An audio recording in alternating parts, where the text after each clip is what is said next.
Hello, this is PDPI Program Special Report. I'm your host, Carlos. The 2014 World Cup is just around the corner, and Brazil is thrilled to host this year's big event.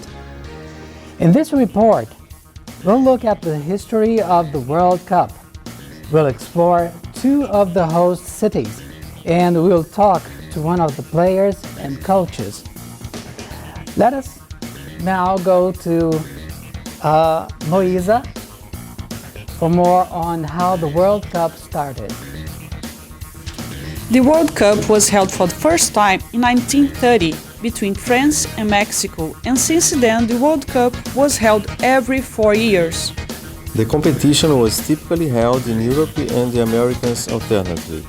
The last one was held in South Africa, and over 3 billion people watched it, and it means almost 50% of the global population. This year in Brazil, 600,000 foreign visitors are predicted, mainly in São Paulo, where is expected 595,000 tourists. Thanks, Tatiane, that was awesome. We'll be back after a message from our sponsors.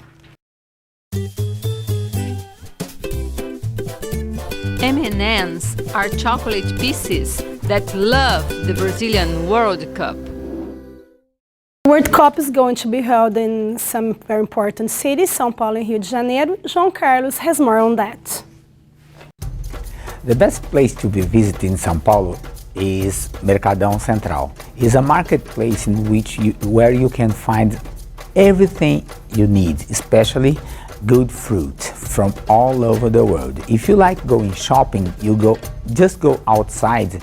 You will find surrounding big shoppings where you find everything as well. It's a great place you should be visited.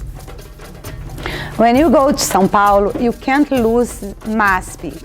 MASP means São Paulo Museum of Art, and this is one of the greatest and richest museums in Brazil and all in South America.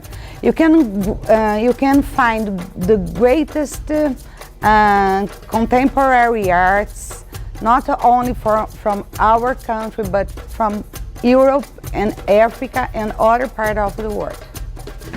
The best place to visit in São Paulo is Ibirapuera Park. It's a major urban park in São Paulo City. It's similar to Central Park in New York City. It has a large area for leisure, jogging and walking, as well as a convention center. It's a spectacular and vibrant place where you can enjoy the fresh air of trees and plants. In addition, it's a cool place to go because you can skate, roller skating, ride bikes, fly kites, and cruising. Have you ever been to Rio de Janeiro? Do you know what are the best places to visit there? The best place to visit in Rio de Janeiro are the Christ Redeemer and the Sugar Loaf. Besides being a spectacular attraction, Christ Redeemer is one of the 7 world wonders, and going to Sugar Loaf, you will have a breathtaking view of the wonderful city. Another exciting place to visit in Rio is Copacabana Beach. It's always very crowded, so it's a wonderful chance to see beautiful people because it's the most touristic beach in Rio.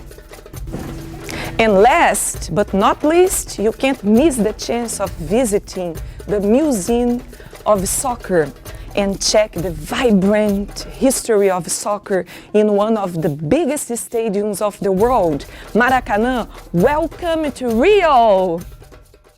Thanks, girls from Rio. That was really interesting. I'm going to buy my own ticket. And now we have some more information on this kind of topic with Sandra. She's going to talk about tourists' opinion. So, how do you feel about the World Cup being held in Brazil? Oh, I feel really frustrated because although it will happen here in my country, I won't be able to go because it's too far from my city and very expensive for me. Thank you. You know, I'm worried about the World Cup held in Brazil. You know why? Because we have other priorities in Brazil. like education and health issues, you know? That's what I'm thinking. I'm inspired about it because I will show that it's an opportunity to show foreigners how wonderful my country is. And it is overwhelming as well because I look forward to practice English. Oh, imagine, I am stressed because you imagine all the facility places like traffic, malls, restaurants are very crowded. I'm really excited. We've been waiting for this moment for a long time. I hope you'll be on the finals. We return after this commercial break for hearing from our players. Jolly Rancher, on your way to work, or in your leisure time, always have Jolly Rancher choose to make you happy in your life. Hello, I'm Carla, and today we have Luis Felipe Scolari, who is the coach of Brazilian team, and Neymar, who is one of the best soccer players in the world. Good. What teams do you think will be in the World Cup final game? Well, Spain, who won the last World Cup, and Brazil, of course, will be ex-champion. Woohoo! Thank you. What about you? As the Brazilian team coach, I think Spain will pose a real challenge for us. But we've been preparing for this, and we will be successful. Thank you for sharing your opinion with us. Now back to Renata. Well, that wraps up for this special report on the 2013 World Cup. This has been a PDI program special report. Thank you for joining us. We hope to see you again soon.